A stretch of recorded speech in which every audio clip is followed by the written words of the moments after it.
संत के आशीर्वाद का ऋण। एक बार महर्षि नारद बैकुंठ की यात्रा पर जा रहे थे।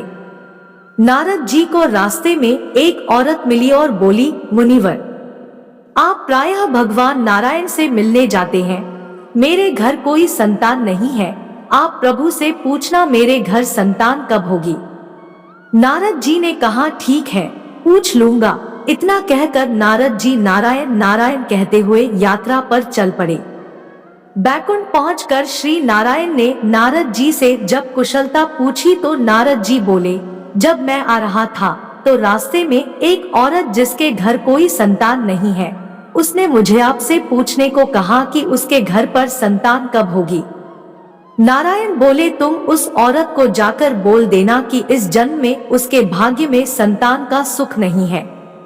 नारद जी जब वापस लौट रहे थे तो वह औरत बड़ी बेसब्री से नारद जी की प्रतीक्षा कर रही थी। औरत ने नारद जी को देखते ही उनसे से पूछा कि प्रभु नारायण ने मेरे प्रश्न का क्या उत्तर दिया। इस पर नारद जी ने कहा, प्रभु ने कहा है कि आपके घर इस जन्म में तो कोई संतान नहीं होगी। यह सुनकर औरत दहाड़े मारकर रोने लगी। नारद जी भी चलते बने। कुछ समय बीत गया। गांव में एक बुजुर्ग संत मधुकरी के लिए आए और उन संत ने उसी औरत के घर के सामने खड़े होकर मधुकरी के लिए आवाज लगाई। संत की आवाज सुनकर वो बांझ औरत मधुकरी के लिए भोजन ले आई। भोजन पाकर संत ने उसे पुत्रवती होने का आशीर्वाद दिया और जैसा उस संत ने कहा था वैसा ही हुआ। कुछ समय पश्चात उस औरत के घर एक बेटा पैदा हुआ। उस औरत ने बेटे की खुशी में साधु संतों में भोजन बांटा और ढोल बजवाए। कुछ वर्षों बाद जब नारद जी पुनः वहां से गुजरे तो वह औरत कहने लगी, क्यों नारद जी, आप तो हर समय नारायण नारायण करते रहते हैं। आपने तो कहा था कि मेरे घर इस जन्म में संतान ही नहीं होगी। यह देखो मेरा राजकुमार बेटा। फिर उस औरत ने उस संत के बारे में भी बताया। नारद जी को इस बात का उत्तर चाहिए था कि यह कैसे हो गया। वह जल्दी जल्दी नारायण धाम की ओर गए और प्रभु से ये बात कही कि आपने तो कहा था कि उस औरत के घर संतान नहीं होगी। क्या उस संत में आपसे भी ज्यादा शक्ति है? नारायण भगवान बोले, आज मेरा स्वास्थ्य कुछ ठीक नहीं है, मैं आपकी बात का उत्तर बाद में दूंगा, पहले आप मेरे लिए औषधि का प्रबंध कीजिए। नारद जी बोले, आज्ञा दीजिए प्रभु। श्री नारायण बोले, नारद जी आप भूलोक जाइए और एक कटोरी रक्त लेकर आइए। नारद जी कभी इधर कभी उधर घूमते रहे पर एक प्याला रक्त भी नहीं मिला। उल्टा लोग उपहास करते कि नारायण बीमार है। आखिर चलते चलते नारद जी किसी जंगल में पहुंचे।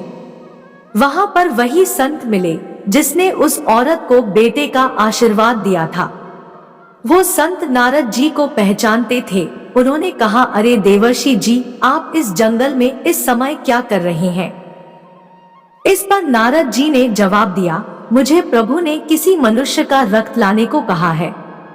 यह सुनकर संत खड़े हो गए और बोले कि प्रभु ने किसी मनुष्य का रक्त मांगा है। उसने कहा, आपके पास कोई छुरी या चाकू है? नारद जी ने कहा कि वह तो मैं साथ में लेकर ही घूम रहा हूँ। तुरंत उस संत ने अपने शरीर से एक प्याला रक्त दे दिया।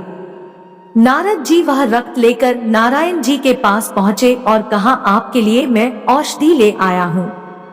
नारायण ने कहा, यही आपके सवाल का उत्तर भी है।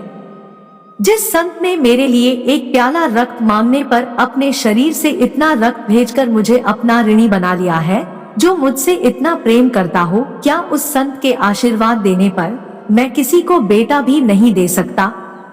उस बांझ औरत के लिए प्रार्थना आप भी तो कर सकते थे, पर आपने ऐसा नहीं किया।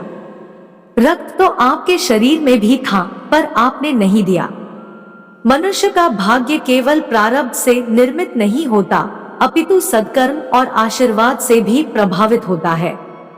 दोस्तों, वीडियो अच्छा लगा हो तो वीडियो को लाइक और शेयर करें और ऐसे ही वीडियो देखने के लिए हमारे चैनल को जरूर सब्सक्राइब कर ले। धन्यवाद।